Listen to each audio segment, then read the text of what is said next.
Shalom, Ibu Bapak, Saudara-saudara, dan anak-anakku kekasih Tuhan Yesus. Puji syukur kepada Tuhan, hari ini kita kembali bertemu dalam Sapaan Harian Gereja Kristen Jawa Manahan, Surakarta. Kiranya sukacita dan damai sejahtera senantiasa melingkupi kita semua. Sebelum merenungkan firman Tuhan, kita memohon pertolongannya. Mari kita berdoa. Bapa di surga, kami naikkan puji sembah dan syukur atas kasih dan kemurahan-Mu. Engkau izinkan hari ini kami kembali menerima sapaan firman-Mu. Berikan kami hikmat dan pengertian yang berasal dari-Mu ya Allah, serta mampukan kami menjalani hidup seturut dengan firman-Mu.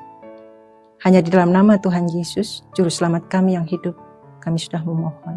Amin. Renungan hari ini, saya beri judul Berjuang dan Beriman. Saya suka dengan slogan ini, karena hidup memang harus berjuang, dan berjuang memerlukan iman.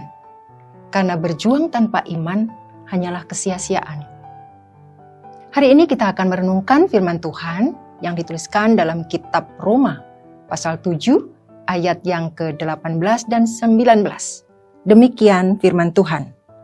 Sebab aku tahu bahwa di dalam diriku yang bertabiat daging, tidak ada sesuatu yang baik. Sebab menghendaki yang baik memang ada padaku, tetapi melakukan apa yang baik, tidak. Sebab bukan apa yang aku kehendaki, yaitu yang baik yang aku lakukan, melainkan apa yang tidak aku kehendaki, yang jahat yang aku lakukan. Pernyataan tersebut mewakili gambaran manusia yang tidak konsisten dan begitu rapuh. Tidak memiliki kesatuan hati dan perbuatan. Dalam diri manusia selalu ada pertentangan antara hal yang baik dan yang jahat. Tuhan memang memberi kebebasan kepada manusia untuk memilih. Namun kecenderungan ego manusia adalah melakukan hal yang jahat. Hal ini juga dinyatakan dalam kitab Roma yang pasal ke-8 ayat yang ke-7. Sebab keinginan daging adalah perseteruan terhadap Allah, karena ia tidak takluk kepada hukum Allah. Pada umumnya, ketika seseorang jatuh dalam berbagai macam dosa, kecenderungan yang dilakukan adalah menyalahkan situasi di luar dirinya sebagai penyebabnya. Apakah benar demikian? Bahwa cobaan selalu datangnya dari luar diri manusia, sehingga wajar jika kita menyalahkan situasi di luar diri kita sebagai penyebab manusia berdosa.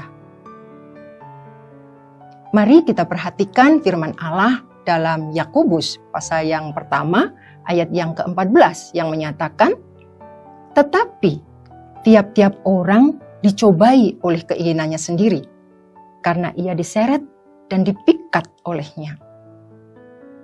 Seringkali kejatuhan kita ke dalam dosa dimulai dari keinginan dari diri sendiri. Ketika kita mulai membandingkan terhadap orang lain, maka muncul keinginan untuk dipuji, ingin lebih dihargai, ingin melampaui orang lain, dan keinginan-keinginan lain sebagai produk turunannya. Ketika kita bisa melampaui orang lain, akhirnya muncullah kesombongan. Sebaliknya, ketika kita tidak bisa melampaui orang lain, maka muncul rasa kecewa, sakit hati, atau bahkan iri hati.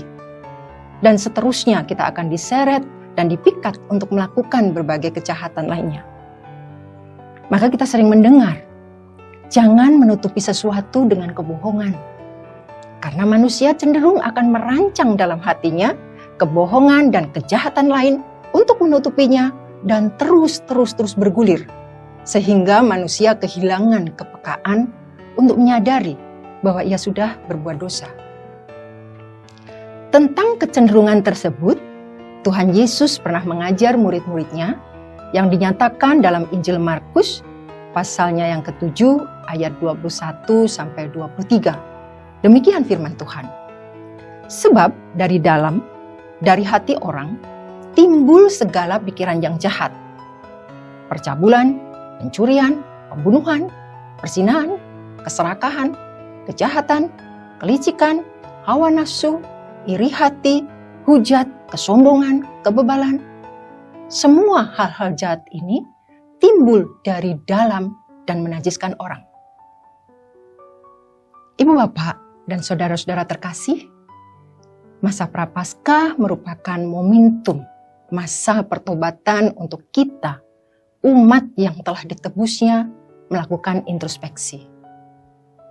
Kita tidak sekedar menyadari, mengakui, dan menyesali segala perbuatan dosa kita di hadapan Allah. Tetapi yang perlu adalah kita juga berjuang untuk setia menjalani cara hidup yang baru dengan melawan kecenderungan daging untuk berbuat dosa lagi. Rasul Paulus mengingatkan kita seperti dituliskan dalam kitab Galatia pasal 5 ayat yang ke-24 dan 25. Demikian. Mereka yang menjadi milik Kristus Yesus telah menyalibkan daging dengan segala hawa nafsu dan keinginannya. Jikalau kita hidup oleh Roh, baiklah, hidup kita juga dipimpin oleh Roh. Oleh karena itu, mari kita terus berjuang melawan hawa nafsu kedagingan dan tipu daya iblis yang memanfaatkan kerapuhan manusia, agar manusia terus berseteru dengan Allah. Tuhan Yesus sudah berjanji bahwa Ia akan memberi kita penolong, yang dinyatakan dalam kitab Yohanes pasalnya yang ke-14 dan ayat 16 sampai ke-17.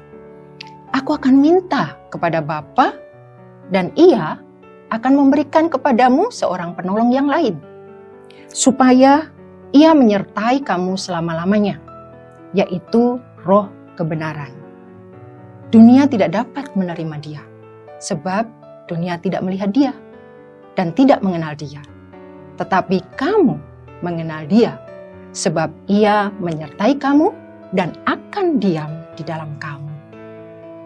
Ibu bapak dan saudara-saudara terkasih, mari kita terus imani janji Tuhan Yesus, yang tentunya masih tetap berlaku bagi kita saat ini.